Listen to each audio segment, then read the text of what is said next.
Lake ಮತ್ತು boat house ಎಲ್ಲ ನೋಡಿಕೊಂಡು ನಾವು ನೆಕ್ಸ್ಟ್ ಹೋಗಿದ್ದೆ ಕರ್ನಾಟಕ ಗಾರ್ಡನ್ಗೆ. ಇದು ಬಂದು ಕರ್ನಾಟಕದ್ದೇ ಗಾರ್ಡನ್ ಆಗಿರುತ್ತೆ, ಹಾಗಾಗಿ ಇದಕ್ಕೆ ಕರ್ನಾಟಕ ಗಾರ್ಡನ್ ಅಂತಲೇ ಹೆಸರು ಬಂದಿದೆ. ಇಲ್ಲಿ ನಮಗೆ ಯಾವುದೇ ರೀತಿ ಗೈಡೆನ್ಸ್ ಸಿಗೋದಿಲ್ಲ, ಅಂದರೆ ನಾವು ನೋಡಿಕೊಂಡು ಅದು ಏನು ವ್ಯೂಸ್ ಇದೆಯೋ ಅದನ್ನು ನೋಡ್ಕೊಂಡು ಹೋಗ್ಬೋದು. ಇದನ್ನು ಮೇಲಿಂದ ಕೆಳಗಡೆ ತನಕ ಡೀಟೇಲಾಗಿ ಒಂದು ಬಿಡ್ದೇ ನೋಡ್ಕೊಂಡು ಬರ್ತೀವಿ ಅಂದರೆ ಖಂಡಿತವಾಗ್ಲೂ ಒಂದಿನ ಸಾಕಾಗೋದೇ ಇಲ್ಲ. ಅಷ್ಟು ವೆರೈಟೀಸ್ ಆಫ್ ಪ್ಲ್ಯಾಂಟ್ಸ್ ಇದ್ದಾವೆ, ಟ್ರೀಸ್ ಇದ್ದಾವೆ, ಫ್ಲವರ್ಸ್ ಇದ್ದಾವೆ, ಎಲ್ಲ ರೀತಿಯೂ ಇದೆ ಇದರಲ್ಲಿ. ಹೇಳಬೇಕು ಅಂದರೆ ಇಷ್ಟು ದೊಡ್ಡ ಪಾರ್ಕ್ ಅಂದರೆ ಗಾರ್ಡನ್ನ ಅಷ್ಟೇ ನೀಟಾಗಿ ಮೇಂಟೈನ್ ಮಾಡಿದ್ದಾರೆ. ನಂಗೆ ಗೊತ್ತಿಲ್ಲ ಅದು ಯಾವ ರೀತಿ ಅವ್ರು ಮೇಂಟೈನ್ ಮಾಡ್ತಾರೆ ಅಂತ.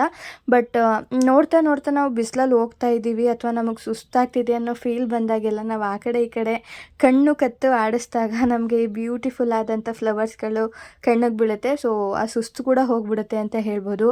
ಅದೇ ರೀತಿ ಚಿಕ್ಕ ಪುಟ್ಟ ಲೇಕ್ ಅಂದರೆ ಸಣ್ಣದಾಗಿ ಕೂಡ ಇದ್ದಾವೆ, ಅಲ್ಲಿ ಫಿಶ್ಗಳೆಲ್ಲ ಇರ್ಬೋದು. ಮತ್ತು ಕರ್ನಾಟಕ ಗಾರ್ಡನ್ ಫೇಮಸ್ ಅಂದರೆ ಎಲ್ಲ ರೀತಿ ಅಂದರೆ ವೆರೈಟೀಸ್ ಆಫ್ ಪ್ಲ್ಯಾಂಟ್ಸಿಗೆ ಫೇಮಸ್ಸು. ಹಾಗಾಗಿ ಅಲ್ಲೂ ಕೂಡ ಚಿಕ್ಕದಾಗಿ ಟೀ ಗಾರ್ಡನ್ನು, ಟೀ ಎಸ್ಟೇಟ್ ಥರ ಕೂಡ ಇದೆ. ಸೊ ಇದು ಬಂದು ಇಲ್ಲಿನ ಕಲ್ಚರು. ಊಟಿ ಫೇಮಸ್ ಏನೇ ಟೀಗೆ, ಟೀ ಎಸ್ಟೇಟ್ಗೆ. ಸೊ ಇಲ್ಲಿನ ಜನಗಳು ಟೀನ ಕಟ್ ಮಾಡಬೇಕಾದ್ರೆ ಈ ರೀತಿ ಕಾಸ್ಟ್ಯೂಮ್ನ ವೇರ್ ಮಾಡಿಕೊಂಡು ಕಟ್ ಮಾಡ್ತಾರೆ.